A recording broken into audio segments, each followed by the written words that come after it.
Hi friends, வாங்க இன்றைக்கி night சாப்பாடு என்னன்னு பார்க்கலாமா. மஷ்ரூம் பிரியாணி பாருங்கள், சூப்பராக வந்துருக்கு பாருங்கள். நல்லா உதிரி உதிரியாக பார்க்க மட்டன் பிரியாணி மாதிரியே இருக்குல்ல.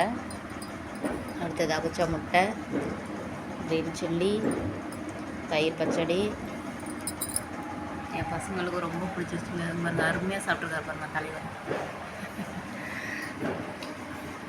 சூப்பராக முடிச்சுக்கிட்டு இருக்காங்க. இன்றைக்கி சண்டே, நாங்கள் ஒன்றும் நான்வெஜ் எடுக்கலை. சரி, ரொம்ப நாள் ஆசை மஷ்ரூம் வாங்கி செய்யணும்னு சொல்லிட்டு இன்றைக்கி தான் கிடச்சிது. நான் இன்னும் டேஸ்ட்டே பண்ணலை.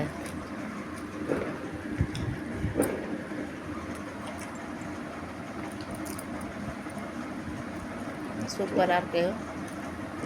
காரம் மசாலா வந்து நைட் டைம்ன்றதுனால மசாலா வந்து கம்மியாக தான் பண்ணியிருக்கேன். உங்களுக்கு பார்த்தாவே தெரியும். சாப்பாடு டேஸ்ட்டும் நான் வந்து வீட்டிலேயே மசாலா ஃப்ரெஷ்ஷாக அரைச்சி போட்டதுனால சாப்பாடு டேஸ்ட்டு சூப்பராக இருக்குங்க. ஓகே, இன்றைக்கி உங்கள் வீட்டில் இன்றைக்கி சண்டே ஸ்பெஷல் என்னன்னு சொல்லுங்கள். வாங்க நம்ம வீட்டில் சாப்பிட்லாம். ஓகே, பாய்.